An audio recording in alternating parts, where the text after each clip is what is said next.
नमस्कार दोस्तों, स्वागत है आपका अपना यूट्यूब चैनल जेके मैट्रिक पे। जैसा कि आप लोग को मालूम है कि इस चैनल के माध्यम से आप लोगों को हिंदी टीजीटी की तैयारी कराई जा रही है।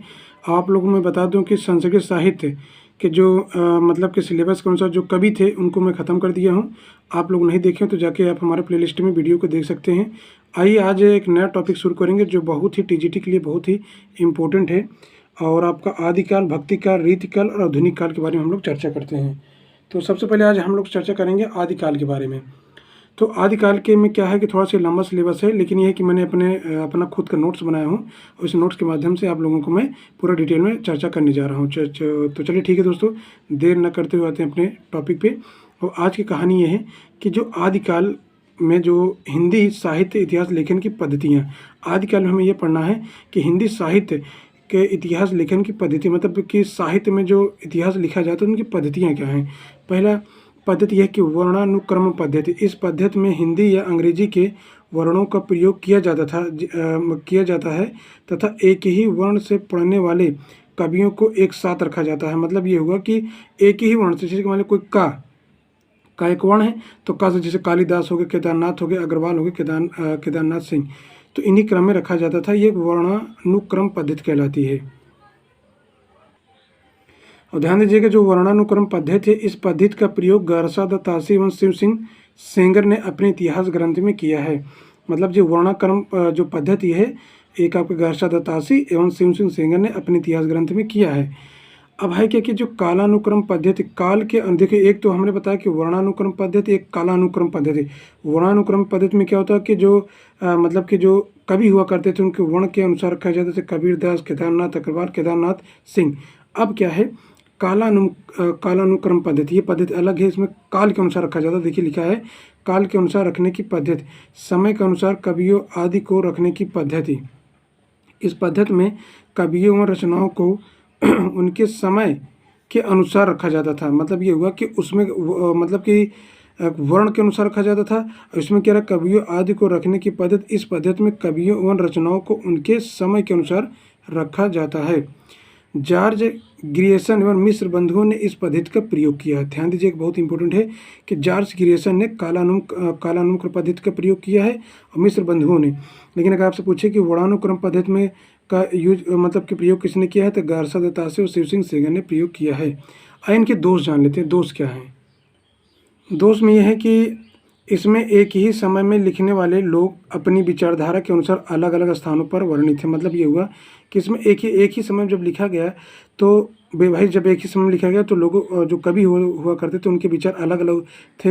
हर कभी मतलब कोई भी व्यक्ति हो, उनका विचार सबका अलग अलग होता है। इसी तरह कवियों को था, तो उन्होंने क्या किया कि अपनी विचारधारा के अनुसार अलग अलग स्थानों पर वर्णित होते हैं।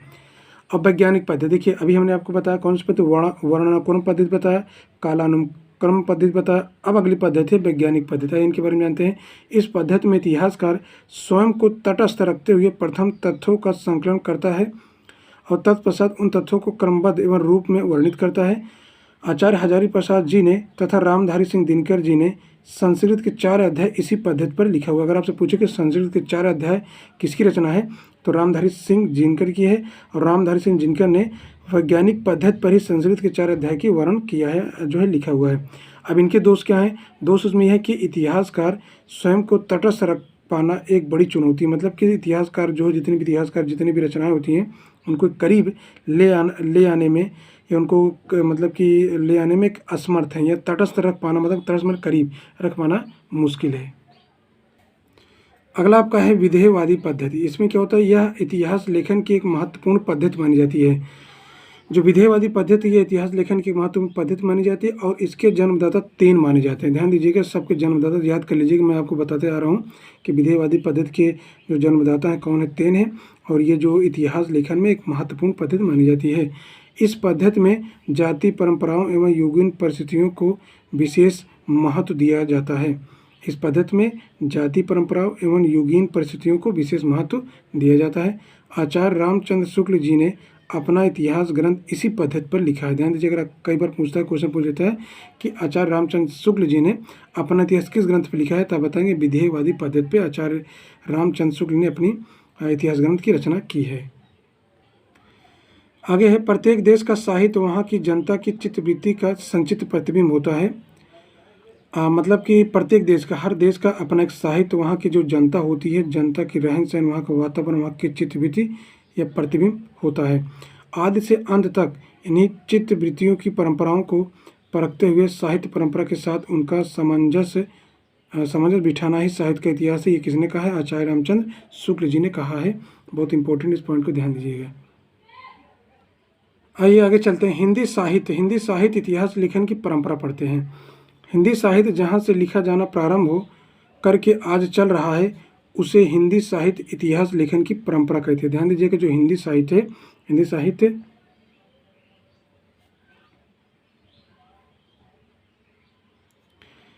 तो हिंदी साहित्य जहाँ से लिखा जाना प्रारंभ हो करके आज चल रहा है, उसे हिंदी साहित्य इतिहास लेखन की परंपरा कहते हैं। और हिंदी साहित्य इतिहास लेखन का प्रारंभ 19वीं शताब्दी से माना जाता है। जो हिंदी साहित्य जो लिखने का जो क्रम है या जो प्रारंभ है 19वीं शताब्दी से माना जाता है, परंतु इससे पूर्व अनेक ऐसे ग्रंथ प्राप्त होते हैं जिनमें इतिहास के तथ्य बिखरे पड़े हैं। मतलब इससे पहले भी बहुत सारे ऐसे ग्रंथ प्राप्त होते हैं जिनके मतलब इतिहास के जो स्रोत हैं इकट्ठे नहीं हो पाए हैं और बिखरे पड़े हुए हैं। 252 वैष्णव की वार्ता, 84 वैष्णव वन की वार्ता, भक्तमाल, कवितावली, कालिदास, हजार आदि हैं। ठीक है, इस टाइप के बहुत सारे इतिहास हैं जो मतलब कि बिखरे हुए पड़े हुए हैं। उनको मतलब कि 19वीं शताब्दी से इतिहास लेखन की प्रारंभ हुआ, लेकिन इससे पहले भी इतिहास लेखन की परंपरा शुरू है, लेकिन यह कि उनको कलेक्ट करना अभी कलेक्ट नहीं हो पाए हैं। इसकी वजह से यहाँ कहा गया है कि परंतु इससे पूर्व अनेक ऐसे ग्रंथ प्राप्त होते हैं जिनमें इतिहास के तत्व बिखरे पड़े हुए हैं। आगे है हिंदी साहित्य इतिहास लेखन की परंपरा का प्रारंभ। हिंदी साहित्य इतिहास लेखन की परंपरा का प्रारंभ फ्रेंच विद्वान, ध्यान दीजिएगा, अगर आपसे पूछे कि हिंदी साहित्य के इतिहास लेखन का प्रारंभ कैसे हुआ, किसने किया, तो ध्यान दीजिए फ्रेंच विद्वान गारसा द तासी महोदय ने किया। अपने इस्तवार द ला लिटरेचर हिंदुस्तानी नाम से 1839 में फ्रेंच भाषा में फ्रांस में रहकर ही लिखा था। ध्यान से, बहुत इंपॉर्टेंट क्वेश्चन है कि पूछता है कि हिंदी साहित्य इतिहास लेखन का प्रारंभ किसने किया, तो बताएंगे फ्रेंच विद्वान थे। ये कहाँ के थे? फ्रेंच के थे। नाम क्या था? गारसा तासी ने। और अपने मतलब कि इनकी पुस्तक का नाम था इस्तवार द ला लिटरेचर हिंदुस्तानी नाम से किया था। कब किया था? 1839 में किया था। और किस भाषा में लिखा गया? तो फ्रेंच भाषा में लिखा गया था। और इसका दूसरा भाग 1847 ईस्वी में लिखा गया और 1871 ईस्वी में इसका दूसरा संस्करण आया, जिसमें इसे 3 भागों में बांटा गया। ध्यान दीजिए इस पॉइंट को कि जो इस्तवार द लिटरेचर हिंदुस्तानी जो हिंदुस्तानी पुस्तक आई थी 1839 में फ्रेंच भाषा में प्रकाशित हुई थी, लेकिन इसका दूसरा जो भाग आया 1847 में आया और 1871 ईस्वी में इसका दूसरा संस्करण आया। मतलब ये हो कि 1847 में जब इसको लोग बहुत लाइक किए, बहुत पढ़ने लगे, तो 1871 में इसका दूसरा भाग आया। ठीक है, इस पॉइंट को ध्यान दीजिएगा। इसका हिंदी में अनुवाद लक्ष्मी सागर वार्ष्णेय जी ने 1952 ईस्वी में हिंदुई साहित्य का प्रथम इतिहास के नाम से किया। यह ग्रंथ हिंदुस्तानी अकादमी इलाहाबाद से प्रकाशित हुआ। इसमें 738 कवियों का वर्णन है। ध्यान दीजिएगा, सबसे इम्पोर्टेंट बात यह है कि पूछता है कि जो फ्रेंच भाषा में जो गारसा द तासी ने इस्तवार द ला लिटरेचर हिंदुस्तानी जो बुक लिखा था, इसका हिंदी में ट्रांसलेट किसने किया था? तो ध्यान दीजिए लक्ष्मी सागर वार्ष्णेय जी ने किया था। कब किया था? 1952 में किया था। हिंदू साहित्य का प्रथम इतिहास के नाम से किया था। यह ग्रंथ हिंदुस्तान अकादमी इलाहाबाद से प्रकाशित हुआ था। इसमें 738 कवियों का वर्णन मिलता है। देखिए इसमें क्या है, दोष क्या है, इसमें हिंदी के साथ उर्दू के कवियों को रखना, मतलब ये हुआ कि हिंदी के कवि और उर्दू के कवि को साथ में रखा गया है। जो है आपके जो फ्रेंच विद्वान गारसा द तासी ने क्या किया कि हिंदी और उर्दू के साथ में कवियों को रखा है। इसमें वर्णानुक्रम पद्धति का प्रयोग हुआ, मतलब कि जो वर्ण से जो कवियों को नाम आता है, जैसे कालिदास, केदारनाथ, इस में बताया था ना, इसी तरह तो इनको वर्णानुक्रम पद्धति में रखा गया। इसमें आपके उर्दू के कवि और हिंदी के कवि दोनों मिले हुए हैं। इसमें काल विभाजन व नामकरण का कोई प्रयास नहीं किया गया, मतलब काल विभाजन और नामकरण कोई प्रयास नहीं किया गया है। यह इनके क्या है? दोष हैं। आगे देखिए, शिव सिंह सेंगर किसी भारतीय द्वारा, ये शिव सिंगर ने कहा है, किसी भारतीय द्वारा हिंदी भाषा में लिखा गया हिंदी साहित्य का पहला इतिहास शिव सिंह सरोज है। ध्यान दीजिएगा, बहुत इंपॉर्टेंट क्वेश्चन है कि शिव सिंह सेंगर द्वारा लिखा गया जो है पहला इतिहास, मतलब हिंदी साहित्य का पहला इतिहास शिव सिंह सरोज है, जिसे शिव सिंह सेंगर महोदय ने 1883 ईस्वी में लिखा। इसमें 838 कवियों, मतलब 838 कवियों, लगभग 1000 कवियों का वर्णन मिलता है। आपने रचनाओं के जन्मकाल तथा रचनाओं के रचनाकाल को देने का प्रयास किया, यद्यपि यह बहुत प्रामाणिक नहीं है। यह बहुत प्रामाणिक नहीं है। इसमें देखो ध्यान देने वाली बात यह है कि पूछता है कि जो शिव सिंह सेंगर है ना, शिव सिंह सेंगर ने हिंदी साहित्य का पहला इतिहास किस नाम से लिखा है? तो बताइए शिव सिंह सरोज नाम से लिखा है। और शिव सिंह सेंगर महोदय ने 1883 ईस्वी में लिखा था। क्या लिखा था? इतिहास शिव सिंह सेंगर। और इसमें 838 कवियों की व्याख्या की गई है। लगभग 1000 कवियों को वर्णन है। इसमें दोष क्या है? देखिए दोष के बारे में जान लीजिए। दोष इसमें क्या है कि गारसा दत्त तासी के इतिहास ग्रंथ के सभी दोष इसमें विद्यमान में, मतलब जो गारसा दत्त तासी के जो दोष हैं वही सारे दोष इसमें भी है। और गारसा दत्त तासी के दोष अभी ने बताया था कि इसमें हिंदी और उर्दू के कवियों को साथ रखा गया था, तो इसमें भी यह किया गया है। जो शिव सिंह सेंगर ने भी हिंदी और उर्दू के कवियों के साथ रखा है। इसमें वर्णानुक्रम पद्धति का प्रयोग करना है, तो इसमें भी वर्णानुक्रम पद्धति का प्रयोग हुआ है। चलिए आगे चलते हैं हम लोग। आगे चलते हैं हिंदी साहित्य में जॉर्ज गिरिसन महोदय। देखिए आते हैं हम हिंदी साहित्य में पढ़ना जॉर्ज गिरिसन महोदय के बारे में। ये क्या है? वास्तविक अर्थों में हिंदी साहित्य का प्रथम इतिहास जॉर्ज गिरिसन महोदय ने 1888 ईस्वी में the modern vernacular literature of Hindustani के नाम से लिखा। बहुत पूछता है कि वास्तविक अर्थों में हिंदी साहित्य का प्रथम इतिहास, पूछे हिंदी साहित्य का प्रथम इतिहास किसने लिखा? तो बताया जॉर्ज गिरिसन महोदय ने 1888 ईस्वी में the modern vernacular literature of Hindustan के नाम से लिखा। और इंग्लिश में किया गया था कि ये जो लिखा गया था इंग्लिश में लिखा था, जो 1888 ईस्वी में ही एशियाटिक सोसाइटी ऑफ बंगाल की पत्रिका के विशेषांक के रूप में प्रकाशित हुआ।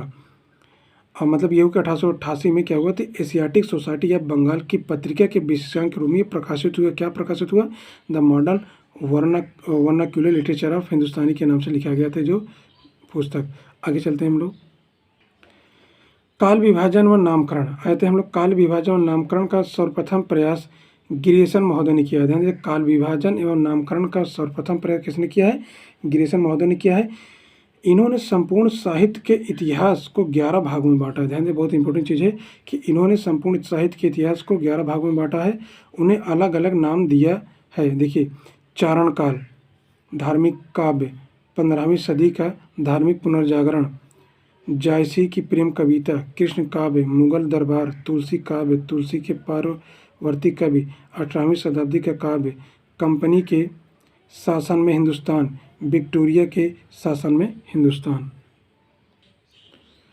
गिरिसन महोदय ने केवल हिंदी के कवियों पर विचार किया। ध्यान रखिए, ये बड़ी अच्छी बात है कि गिरिसन महोदय ने क्या किया है? केवल हिंदी के कवियों पर विचार किया, उर्दू कवियों को बाहर कर दिया। मतलब इन्होंने क्या किया कि सिर्फ हिंदी के जो कवि थे उन पे विचार किया, उन्हीं के बारे में लिखा। उर्दू कवियों क्या करते उन्होंने बाहर कर दिया। आपने भक्ति काल को स्वर्ण युग की संज्ञा दी। बहुत इंपॉर्टेंट है कि भक्ति काल को स्वर्ण की संज्ञा किसने दी थी? तो आप बताएंगे गिरिसन साहब ने दिया था। इन्होंने अपने इतिहास की प्रामाणिकता के लिए स्रोतों का भी वर्णन किया है। इन्होंने अपने इतिहास की प्रामाणिकता के लिए, मतलब कि उन्होंने अपने इतिहास में जो बातें लिखी है उसको प्रमाण या सिद्ध करने के लिए स्रोतों का भी, मतलब स्रोत के सबूत का भी इकट्ठा किया था। आपने कालखंडों एवं कवियों का मूल्यांकन भी प्रस्तुत किया है। आपने लगभग 1952 कवियों का वर्णन किया है। आपके इतिहास ग्रंथ का अनुवाद किशोरीलाल गुप्त ने हिंदी साहित्य का पहला इतिहास नाम से 1957 ईस्वी में किया था। बहुत इंपॉर्टेंट क्वेश्चन। जो गिरिसन साहब थे उनके जो ग्रंथ है उसका हिंदी में ट्रांसलेट किशोरीलाल गुप्त ने किया था। और हिंदी साहित्य का पहला इतिहास नाम से किया था 1957 ईस्वी में किया था। देखिए, कल आप लोगों को मैं पढ़ाऊँगा मिस्र बंधु के बारे में, तो आप लोग ध्यान दीजिएगा। धीरे धीरे मैं अपने नोट्स के जरिए आप लोग को बताने की कोशिश कर रहा हूँ। जो भी विद्यार्थी इस चैनल के माध्यम से इस वीडियो को देख रहे हैं तो ध्यान दीजिएगा कि मैं आपको ये आपका आदिकाल, भक्तिकाल, रीतकाल, आधुनिक काल की पार्ट फर्स्ट भाग है और ये आपको पार्ट में मिलते रहेंगे। और इसको मैं कंप्लीट आपका खुद का नोट्स बनाऊँ कंप्लीट, मैं आपको कंप्लीट पूरा बता दूंगा। ठीक है दोस्तों, इतनी देर तक वीडियो में बने रहने के लिए बहुत बहुत धन्यवाद। हमारे चैनल को सब्सक्राइब, लाइक, शेयर कीजिए।